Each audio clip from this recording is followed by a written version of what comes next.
Hello and welcome to our webinar, latest webinar, which is titled The Weather and NEC. And today we're joined by an expert colleague from the Met Office. I'm Robert Gerard, the NEC Users Group Secretary. And I'm John Farragut. I'm a business manager at the Met Office, responsible for our construction customers. And thank you, John. You brought some nice weather with us today, so thank you very much in that. In fact, it's very topical, isn't it, weather? It's probably about the second thing we ever talk about, isn't it? You know, if not first, certainly from a UK perspective. So, brilliant. So, what we're going to cover in today's session, which will last no more than 1 hour, is thinking about completing the weather measurements as part of the NEC contract data. Just a point here, of course, weather is applicable to any form of contract, whether buying goods, works, and/or services. And we're just going to focus on one particular form of contract, which is the NEC3 Engineering and Construction Contract, otherwise known as the ETC. That's the one that effectively uses statistics in determining whether or not a compensation event has occurred due to certain weather measurements. So that's really the focus for today. We'll see what questions come up for the people who want to talk about other forms of NEC contracts and that sort of thing. But the primary focus is to look at the ETC contracts. We're also going to think about whether a tendering stage of a project, that's also very important for productivity, safety, those sort of things, so a bit of detail on that. How the Infamous 1 in 10-year values are calculated, so I'll gladly hand over to a statistician expert to help us there. Have a look at what the contract says about the threshold for a weather compensation event. The most important thing, I suppose, you should want to know is, what is this threshold? How do I know if it's occurred? What happens next? What we are looking at today, if you think about cause and effect, is just the cause part of weather. So the rain, the wind, the frost. We're not looking at the effect. The effect is what happens because of that rain, wind, frost. So what we're going to look at is the cause. Is the cause sufficient in itself to justify a compensation event arising? And what users need to do to get the data, be it the data at tender stage or post-contract in terms of determining whether or not the compensation event has actually occurred. So that's what we're looking to get through. Hopefully you all have a look beforehand at the question facility we have on this webinar, and we'll ask, as we've done in the last few, those that we're unable to answer, we will follow up shortly afterwards with some answers to those. So without further ado, let's get into it. So weather, John, do you want to kick off? What do we mean by this term weather then? So when we're talking about construction contracts, we're normally talking about weather that might be impactful to the operations taking place on site. And that could be a number of different things depending on what you're trying to do. So temperature might be impactful, the amount of rain, snow, as well as visibility might be impactful, especially if you're working at height. You might want to worry about lightning, wind and visibility, things like that. There's a very long list of different things that could impact you while you're working. Different weather might be important at different stages of the project, and it might impact in different ways on productivity and also safety on site. So there could be questions about site access, whether it's safe to be working at height, and perhaps even in the summer, if we're very, very lucky, questions about how much sun people will be exposed to and things like that with a safety concern. And the upshot of this is that parties should really look at what's suitable for their particular conditions and what's most relevant to their project and the different stages of the project as well. Okay, so I need to think about what they're doing, what they're planning to do, what the weather might be. Yeah. If perhaps they've got some tower cranes, periods to perhaps avoid, things to watch out for, so that it can maximise the productivity and minimise any sort of health and safety risks arising due to weather. Absolutely. So it's just thinking about the impact of weather on the particular projects they're about to undertake. Yeah. Okay, so of course that happens at tender stage, but then we are mindful, hence my reference earlier to, hi, how's the weather, blah, blah, blah. Once the contract is operational, then we are just as concerned as whether as we were before, the tender, but from a different day-to-day sort of purpose. Okay. Okay, so that sets the scene from that. So you mentioned we need to think about the risks from weather, therefore. So it depends on what we're doing, when we're doing, how we're going to undertake it, whether it's a manual or otherwise operation. So look at the risks themselves, and partly therefore need to identify how they will measure and quantify those sort of weather events. You mentioned rain, frost, those sort of things. So it is for the parties to determine what is the best way of measuring them and sort of quantifying weather events. Where we actually report that, of course, in those that are familiar with the ECC and contract data, part 1 is on, and if anybody's looking at the ECC on page 67 of the Black Book, we're presented with some information to complete for the chosen weather measurements. For example, we might choose cumulative rainfall, we might choose number of days with rainfall more than 5 millimetres. These, I suppose, have evolved over a period of time. These are the typical things that organisations like yourself would hold. Yeah, so things like cumulative rainfall are statistics that are fairly widely held by when we record weather, and that might be impactful because you need to know that there won't be so much rain to impact on, say, the curing of concrete or something like that. There's kind of impacts. Okay, so it's up to the parties to decide what, if any, weather measurements they so wish to include. And all we're looking to do here is to create thresholds, basically. These are the thresholds we're adding into the contract to say that if any of these thresholds are actually exceeded, then a compensation occurs, which is the cause side of things. The effects, as I say, we'll look at some future webinar, but right now it's about the cause. So has a compensation occurred, yes or no? First thing to do, of course, is to make sure that you are recording those weather measurements you believe to be pertinent to that particular project. Those listed in the contract data, the generic ones, are a set of examples. You can answer that. For example, wind is not measured here, wind speed. So what would you do with something like wind? How would you measure or refer to that here? So you could specify a particular threshold at which you consider it to be unsafe to work, and you could suggest, say, the number of days where that threshold was exceeded, or even the number of hours in a month that threshold was exceeded, or something like that.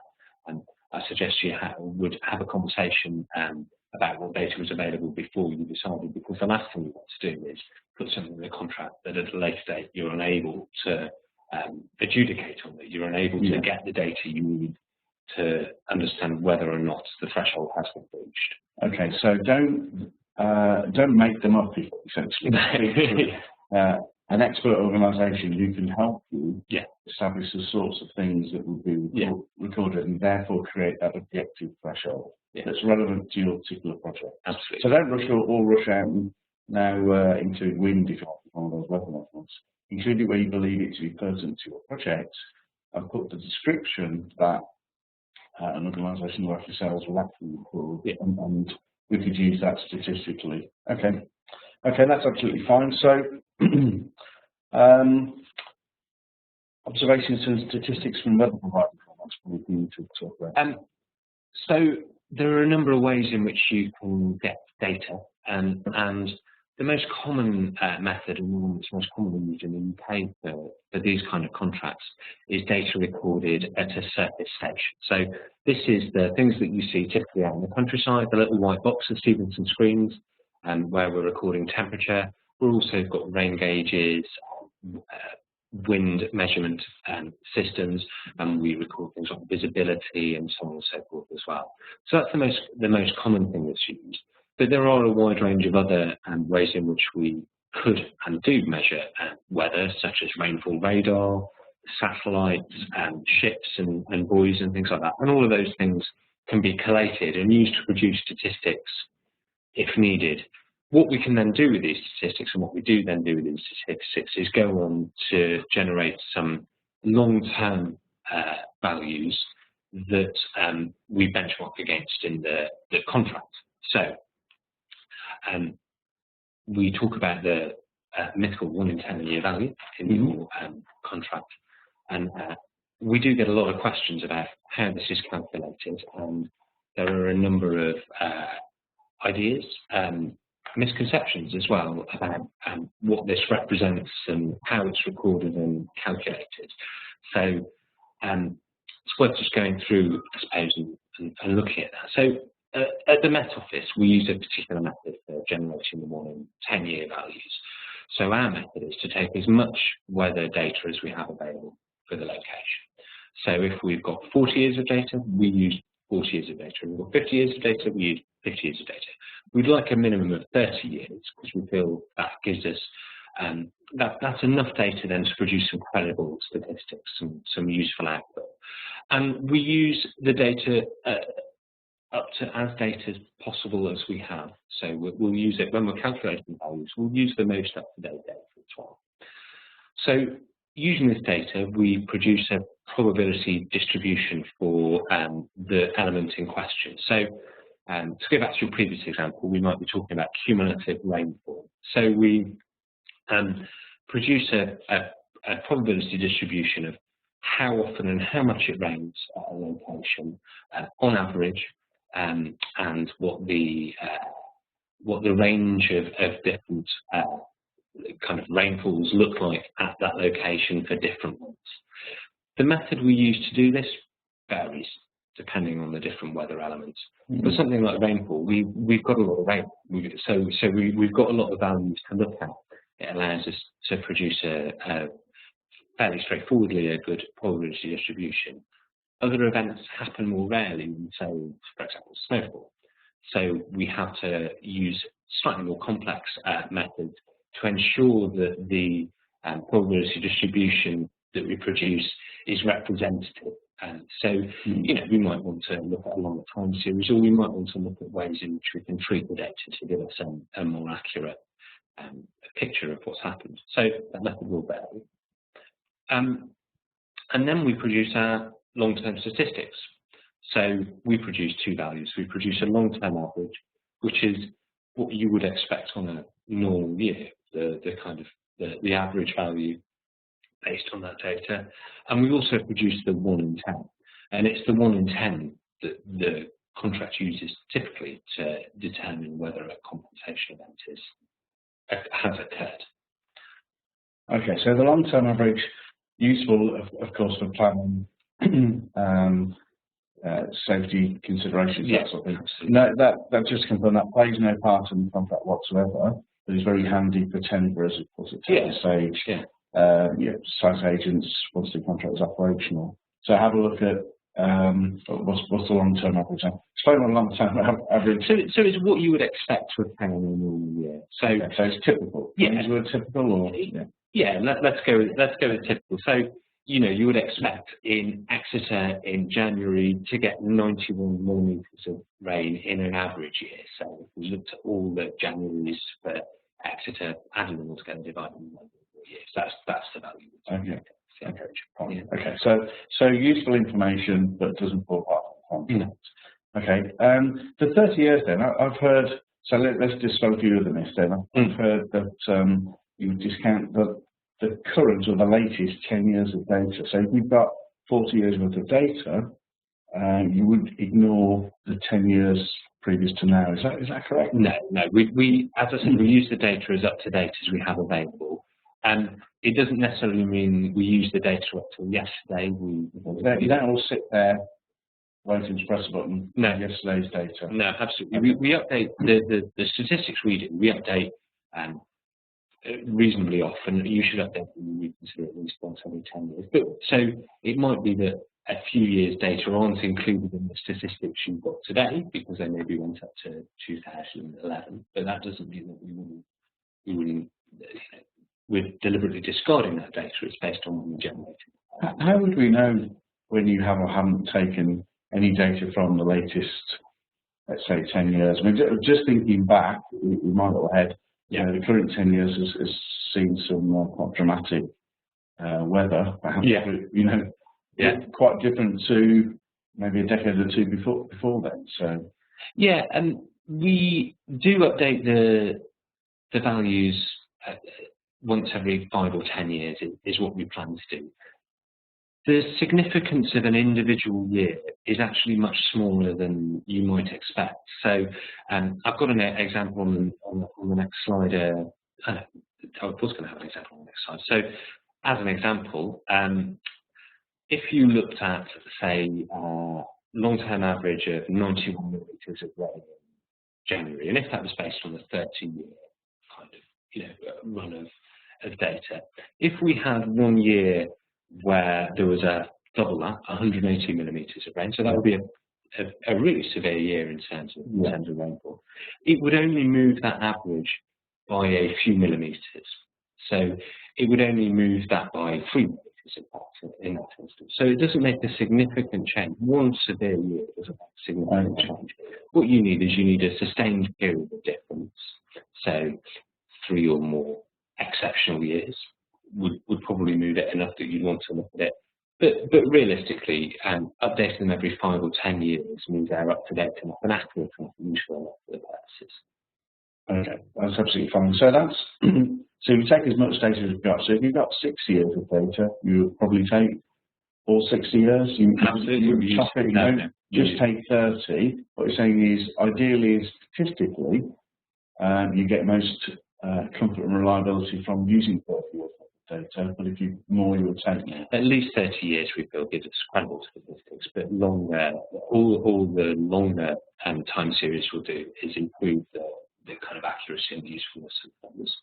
Okay, and I recall seeing a publication with perhaps, when I first read it, ever so slightly misleading data capture of only 10 years of weather. Is it possible to create long-term averages or 1 in 10 year from just 10 years worth of data?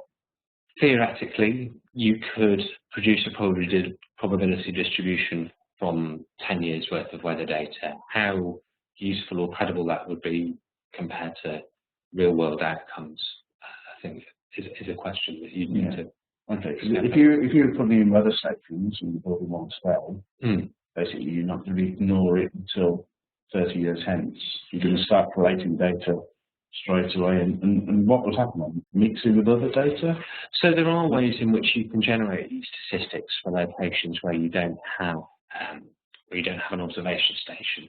We had on the previous slide all of those different things, so satellite data, local radar data, things like that, which we can collate and generate synthetic observations, which is an observation for, well, you can do it for any location in the UK, in fact. And you can take that data, which is time series data in the same way observation data is. It has some challenges working with that data, but you could generate a time series and the useful statistics for anywhere in the UK based on other kinds of data as well. Okay, so key thing to draw, I think, is your preference for establishing a period of data that's statistically reliable. My preference is 30 years. Yeah. But whatever information you have, you would be able, for a given location, to produce that 1 in 10 year value should tenders need it at tender stage. So for this particular project on this particular location or site, at tender stage, you would be able to advise here is the 1 in 10 year value for these weather methods.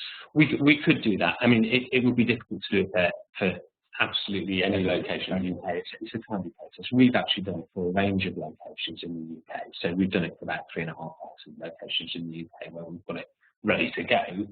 To generate those kind of on the fly as a one-off is quite a challenging thing to do. So, okay. Sometimes what I've found, one particular project I recall was in North Yorkshire. We used a weather station. As the benchmark, if you like, but the site was 10, 20 miles away, and it was a bit much longer in a different country, and what was going on here was not going on there. There's a risk associated with where you wish to record the weather. Yeah, absolutely. That's described in some industries as a basis risk, which is the difference between where you are and where your measurement is, and that risk can vary significantly. And where we're sat today, there's an observation station in subjectivity, which is a short and pleasant walk from here today. And so that would be reasonably suitable for our requirements. Your site in Northumberland, North Yorkshire, and 20 miles away could be the other side of something that had a significant impact on the weather, like a range of hills, or it could be significantly closer to the coast, or something like that would impact. And that increases the risk. So in those situations, you could look at using one of the other sources of data, accepting the fact, of course, that every source of data has some risk associated with its use. Having a conversation with somebody who can advise you on what might be most useful for your site is probably the best thing to do. So that's the best conclusion, really, isn't it? Speak to an expert. Yeah, absolutely. What I might do about the predicaments of not having my own recorded data. Yeah. Most people don't, but if they do, that's absolutely fine, and you can put that into the contract. Using a supplier such as yourselves to create those weather measurements, and having that discussion. Literally, if where it's being recorded is some distance from the site, and in terms of height or whatever, you're likely to throw it very different to height, exposure, those kind of things. Then have a discussion and come up with a sensible sort of conclusion. Yeah, absolutely. So the last thing on the slide that we've got here is about the 1 in 10 value itself and what that means. So when we produce this 1 in 10 value, what we're telling you is something that has that will occur on average less frequently than once in every 10 years. So it has a 10% chance of occurring in any given year. That's what your 1 in 10 value is. Now, what that doesn't mean is it happens once every 10th year, or even if it happened last year, it won't happen again for another 10 years. We're talking about the average of it, the chance of it occurring in any given year is 10%. So you might have 2 badges back to back where you exceed that threshold, or you might have a run of 15 years where you never exceed that threshold. That 1 in 10 is the point at which the compensation event could occur if you written it into your contract in that way. Okay, so it's not the average. No. You're saying the average is to say on average, so one might expect. So over a period of time, this is the likely or an expected outcome. It's using different words. I want people to read what the contract says, but just look at it in different ways so that we completely understand what the contract says. So what we're saying is that in any given year, there's a 1 in 10 chance that this threshold will be exceeded. Okay. So going back to mentioned exocet. So the long-term average for rainfall, accumulated rainfall in January next year is 91 millimetres. So that's what you might expect from an average year. The 1 in 10 value for January rainfall in Exeter is 149 millimetres. So you'd only expect to get more than 149 millimetres of rain on average, less frequently than 1 in 10 years. Like I said, that doesn't mean that it won't happen. Could happen 3 years on the 3 years. Could not happen for 30 years. Yeah, absolutely. But on average, you would get rainfall more greater than that, less frequently than 1 in 10 years. Okay. So, and this, the importance here, of course, to our viewers is trying to establish that sort of threshold, that cut-off point. Yeah. Beyond that, there is a conversation event has arisen. Yeah. Up to that, no conversation event has arisen. Absolutely, and it's about preparedness to an extent. We expect people to be reasonably prepared for severe weather and for coping with the nimble conditions that may arise. But you can't prepare for everything. So this 1 in 10 is the reasonable level of preparedness, I suppose. Yeah. Okay. And it's quite interesting observing certainly in the UK courts and other countries that don't have this approach. Actually, judges using that type of language now. Because it creates some sort of objectivity. I know from personally, it's still quite difficult to assess a compensation that's arisen to the weather. However, where I've seen in the past other contracts using words like exceptionally adverse weather or exceptionally inclement weather or worse to that effect, we know what weather is. It might be wind or rain.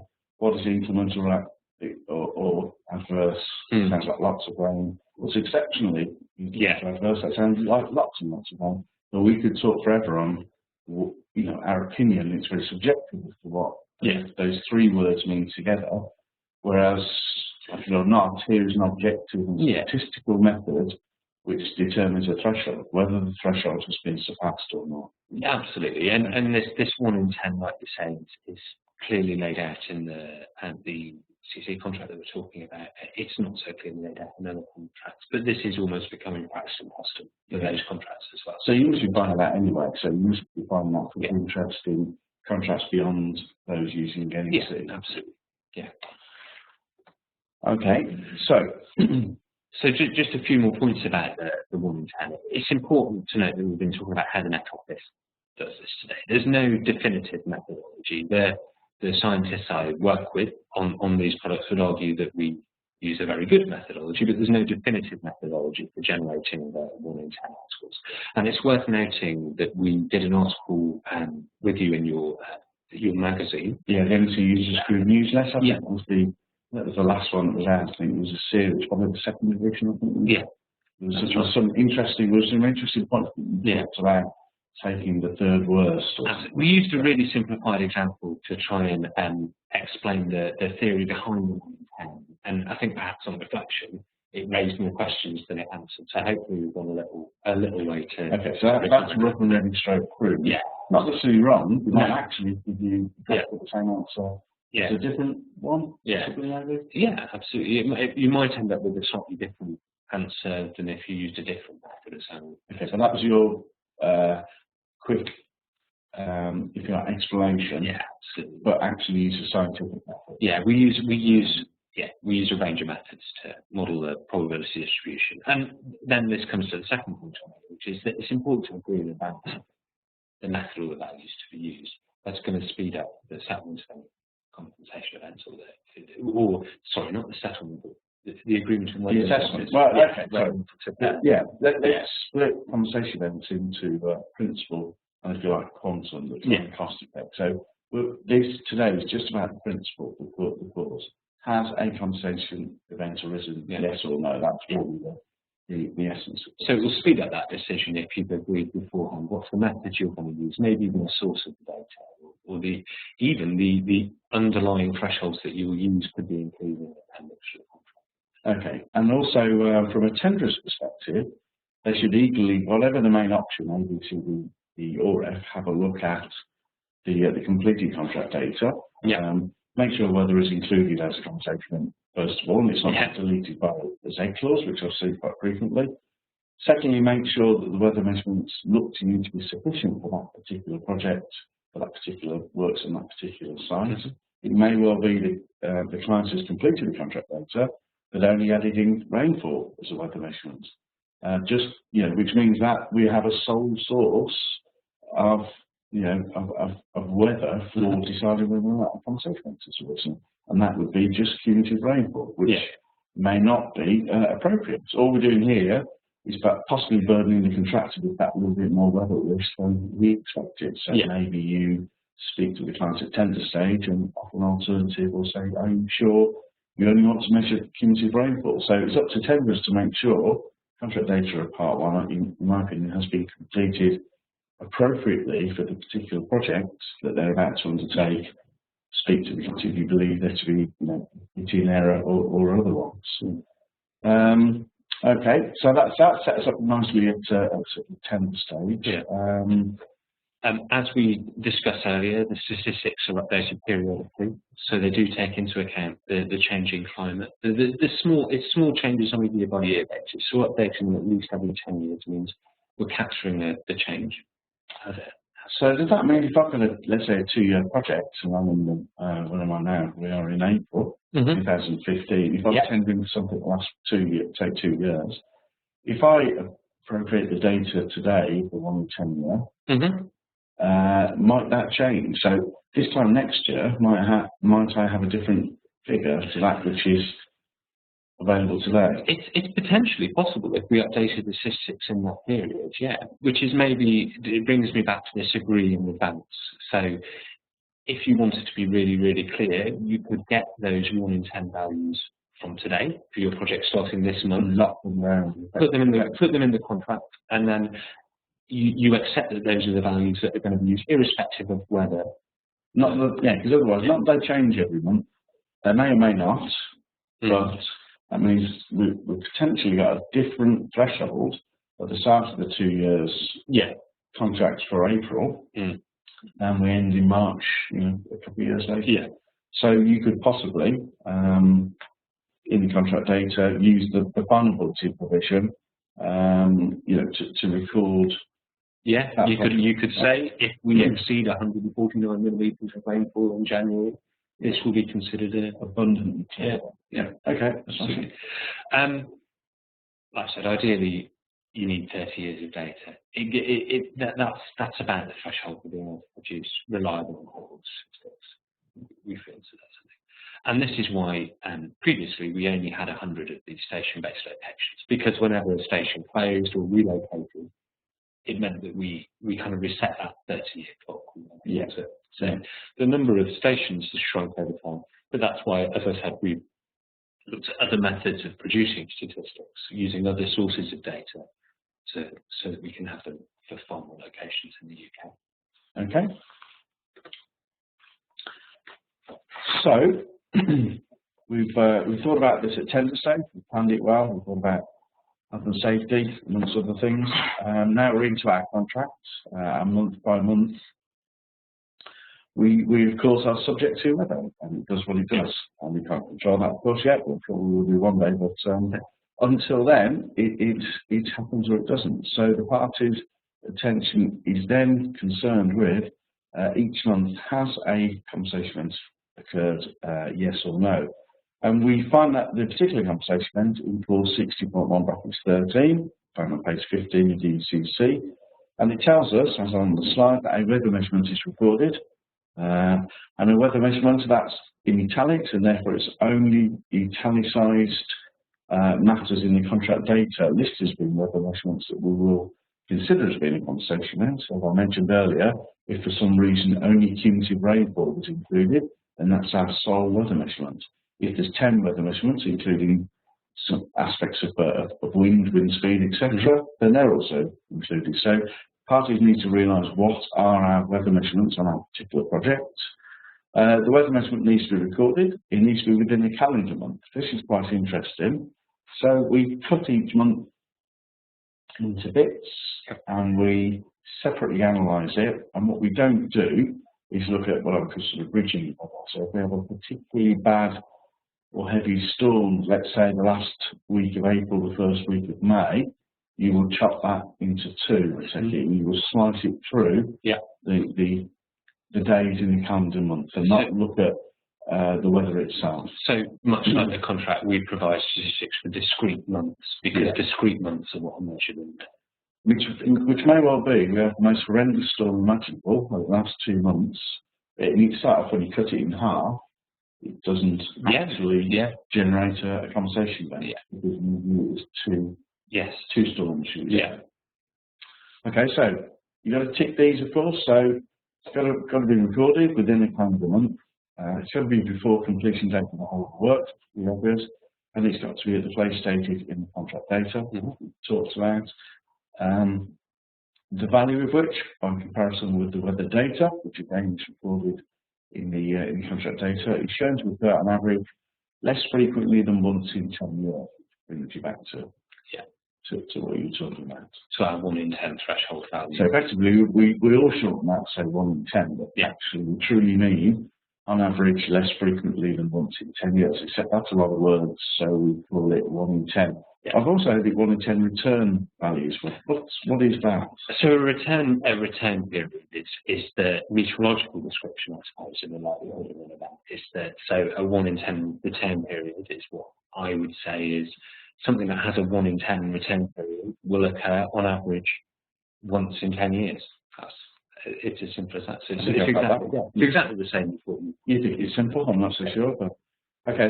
So we paraphrase and we call it 1 in 10. The 1 in 10. But what we strictly mean, of course, for the purpose of the contract is on average it occurs on average less frequently than once in 10 years. And that's exactly how you would capture the data and show it. So you know that when you've exceeded the 1 in 10 value, the event you've experienced will occur on average less frequently than once in 10 years. Okay, brilliant. Last bullet on this side, only downtime summary is in the contract, not planning averages or forecasting. So what does that mean? Is it good practice? So the contract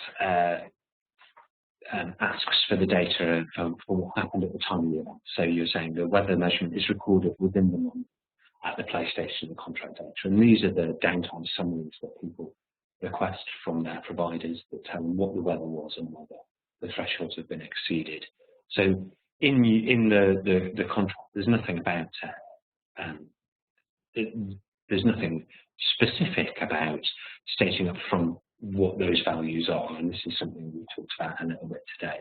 But it could be good practice, it could be seen as good practice to ensure that you agree those values and the methodology set forth. Okay. Yeah. I should remind those people watching this that, of course, we've talked about the front end part of course 6.113. There's a separate paragraph that tells you how to assess compensation events in terms of dealing with the difference between the 1 in 10 and what you've actually encountered. But again, that's not really the subject of today's webinar. Okay, brilliant, thank you. So how do I get the data then? How do I get this data from you? Well, to get the data from the Met Office, our contact details are there. We're fairly easily findable on the internet and those kind of things. So you would get in touch with us. You could either, if you know what you want, ring us and ask us for that, or as we were discussing earlier, if there was something you were considering including in a contract, it would be worth having a conversation with us first to make sure that data was available. We have had instances where people have got in touch when they're in a situation where they're assessing the outcome, and we've struggled to provide them with data to support one side of the contract or the other, one side of one party or the other, because they've included something that just isn't measured.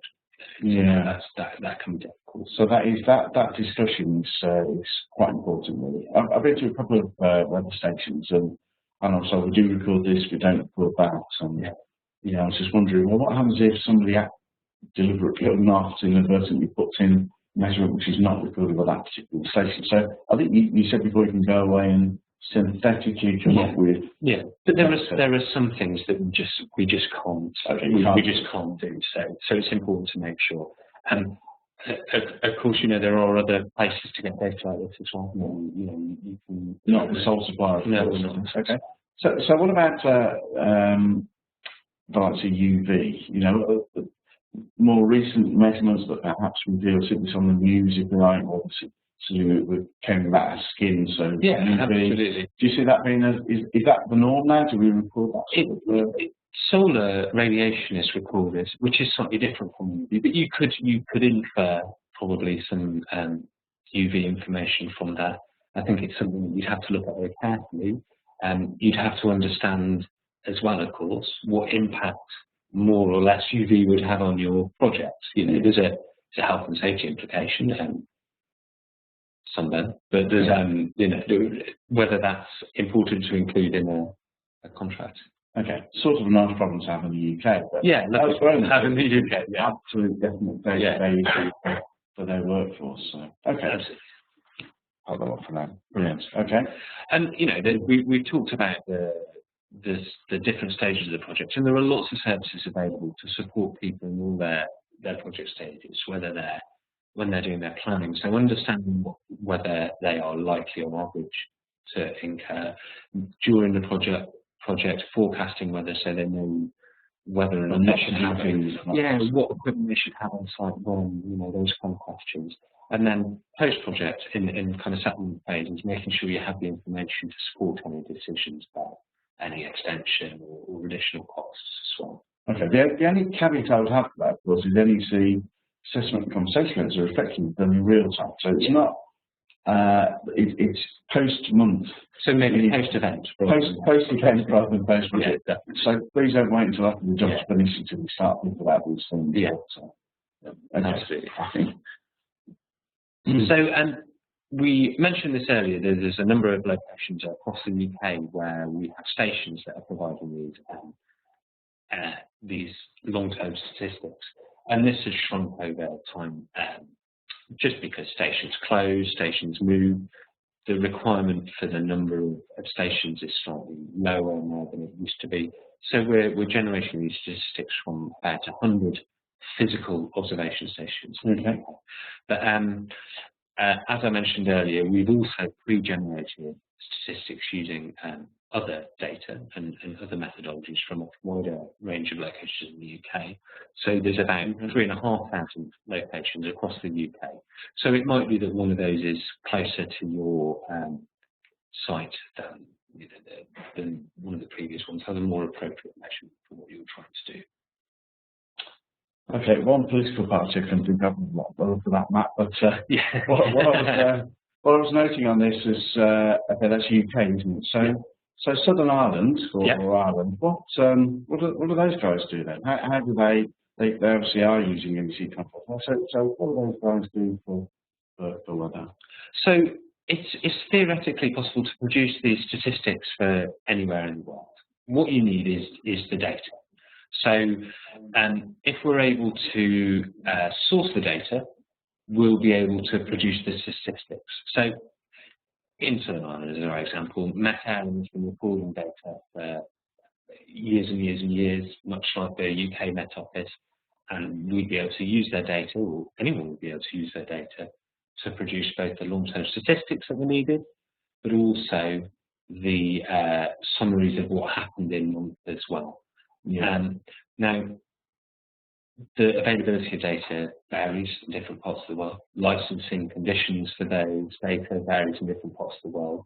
But your provider of weather services should be able to help you source data. But if you're working in Hong Kong or in South America and produce those. And there we're talking typhoons and things like that. So altogether different types of weather to that which perhaps focusing to that. Yeah, but still the underlying weather elements are the same. It's rain and temperature and visibility and snow and ice and those kind of things. Okay, so one more random. What about Bolivia then? So what about Bolivia? Interestingly enough, I've been working with a larger mining company who has a mine. We've just helped them source some observations data from the public works department in the country in question because they had some questions about water availability in the area and how that would impact on the work they were doing. So we can definitely do it. We had to have conversations with the Foreign Met Service, find out what data they had, and we were able to do that and produce. Okay, so you bring the expertise of modelling the data. Yeah. Which somebody else has recorded. Absolutely. Yeah. Okay, on to your questions. We've got a few more slides, a couple of questions. Revert to my glasses. So what about overseas contracts? What data is used? So that was a bit random. Yeah. You answered that one. So for a bridge scheme, how would you accommodate the weather risk further upstream that would cause flooding at the site in addition to local weather events? Okay, that's interesting. That's flooding, isn't it? Which in itself is not a weather measurement. It's not something that, of course, you guys recall. So I think we'll do that question another day. We're looking today at weather measurements that cause conversation events, not the effects of somebody else's weather wherever it's occurred. So if a project lasts more than 10 years, imagine working on one of those, is it still reasonable to adopt the 1 in 10 year figure as a threshold? So a greater than 10-year project. Is that still reasonable? I presume what the same is that we fixed. So the one at the outset, the figure at the outset for, let's say, cumulative rainfall. I think you were saying earlier that what you've seen over time is that figure doesn't necessarily change very significantly. It doesn't change quickly. It doesn't change quickly. So would it be a reasonable? I think there's two questions there. Is the question from a contracting point of view is that if your project lasts for more than 10 years. So an average 10-year project would experience, on average, a 1 in 10 year event. And should you expect people who are running projects of that length to be more prepared for severe weather than people who are running short-term projects? I think that's a question for the parties involved in the contract. If something is going to take 20 years to build, would we expect people to soak up the cost of a 1 in 10 year event, whereas we wouldn't expect people to soak up the cost of a 1 in 10 year event on a 1 year build? Maybe that's a question for the contract rather than maybe things average out more. Maybe the longer the projects, maybe you get more sort of average or more likely outcomes, because you can be hit hard. I certainly worked on one project. There was a 6-month one that was 1 in 100 year. Yeah. storms and all that sort of stuff that descended upon us. But, yeah, I think okay, so a discussion needs to be had. It's not unreasonable necessarily. What you're looking for is certainty, though, the point at which a conversation has arisen. So are both parties happy with entering into a contract with this figure? Yeah, absolutely. And you could include that, like you say, in the contract somewhere. And as long as it's agreed at the tender stage or the bid stage where the risk lies, then there's no reason why you couldn't use that statistic.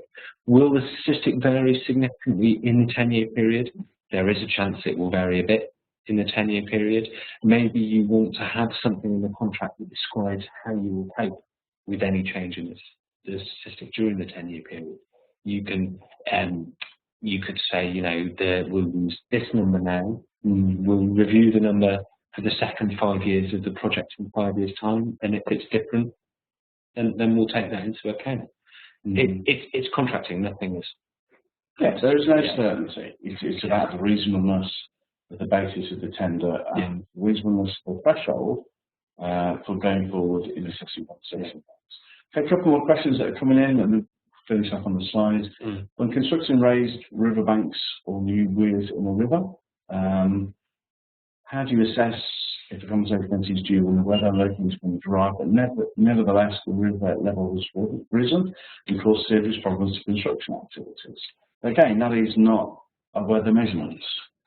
Having said that, though, there are river flow and river level gauges, and whilst it's not weather, it is impacted by weather. It's hydrology, I suppose. Okay, that's the effect there. The cause is the weather, the rain falling somewhere, but whether it's in the vicinity or not. The effect is that it causes flooding. So if there is no weather measurement, then this is not the clause to be looking at that particular item. No, you could include a similar clause that's perhaps took into account river levels or something. Which I've done before. What I've done in the past, forget the weather measurement bit, introduce a new compensation event that says if the river level exceeds this, then a compensation event arises. Yeah. I think maybe untangle flooding from being a weather measurement. Just separate that in your thinking. That's the effect. Yeah. If you want to capture the effect and introduce a threshold, then that's absolutely fine. Just introducing the compensation event. Is frost weather data available and suitable for using NEC contracts? Yes, we do have ground frost data available, and it from a weather point of view, it is valid and suitable for use in an NEC contract. Okay, I said a couple more, but there's a couple more. Can a contractor claim a compensation event if the event threshold is exceeded but doesn't affect his work? Well, yes, it is a compensation event. That's the principle. The first part is determining whether or not a compensation event is arisen due to that particular weather measurement. So yes, it is a weather measurement, and I'd personally rather contractors actually did, notify a compensation event in that circumstance, and actually put in the effects as no time and no cost. It close it down with certainty that, albeit a compensation event has arisen, it carries no time or cost. That's one for now, and then we'll finish off in 2 minutes. Unfortunately, many contracts for me include a Z clause, a mixed clause 6.113, possibly because the principles of the compensation are misunderstood. But it clearly places all the weather risk onto the contractor. That's the panel has a view on this. Well, reasonable or not, at least there is clarity. What the contract's compiler is saying is, whatever weather hits you, there are no grounds for changing the prices with the target VAT or the lump sum, or even the completion date. So that risk is placed fairly on the contractor. However, sometimes parties will share in that risk if, for example, using option C target cost contracts, where at least the financial part of the contractor's performance is shared between the parties. Whether it's reasonable or not is probably not for us to comment on. What I would do if I were a contractor, certainly, and I felt that was an incredible burdensome risk placed upon me, was price the risk accordingly. Price the risk as best you possibly can in your tender, and possibly submit an alternative. And the alternative would be reinstate clause 6.113, and I'm able to offer a saving of this amount of money, perhaps even shorter completion date. Now, I'm not convinced that clients appreciate the cost of risk transfer, and sometimes perhaps they need sort of their eyes opening as to the cost and or time effects of such risk placement. Okay, perhaps come back to. Can we just grab that last one? Sorry, because it's something that has been asked a few times. I'm sorry. So it's about using on-site weather measurements, and it's something that we've been asked a few times and been asked to help with a few times. So if you have a large project and install a local weather station yourself, so you have on-site weather measurements, how can you cope with that, and how can you use this? I think it's absolutely fine to measure weather on site, and certainly weather is measured routinely on certain parts of the site anyway, where there's other risks to consider. The one challenge with using a weather station on site is generating the long-term statistics, the 1 in 10 value, for example. As I said before, we prefer to have 30 years of data. If you've got a 2 or 3 year project, it is very, very difficult to generate useful statistics like 1 in 10s from that data.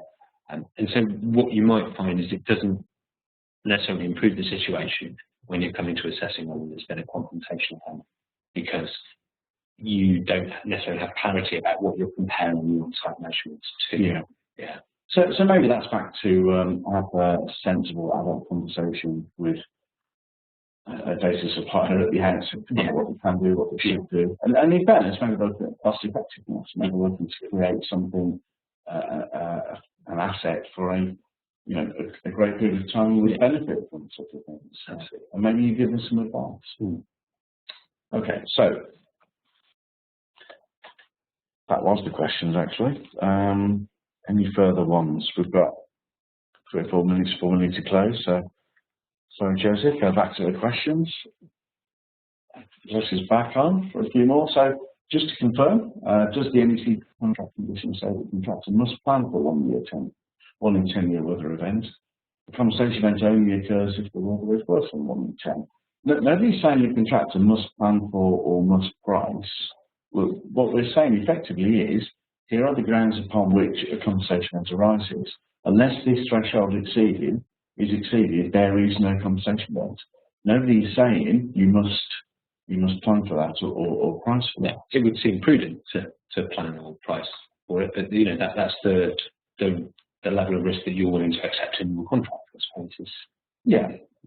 I wish, the extent to which you plan. From what I can see, I wish contractors would price such risks properly in the first place. I'm not convinced that we price risk collectively as an industry anything like the levels it should be.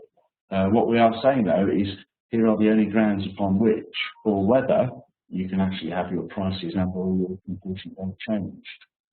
Another question, can the weather data values placed into the contract document be applied to specific stages of construction, e.g. rainfall over a certain level may only be a risk to the project during the groundworks period, but not the superstructure or fitting out? I don't see why not. I don't see why you can't have a sophisticated approach in your contract data to chopping the contracts into various bits, really. So it's not dissimilar to having different defect correction periods.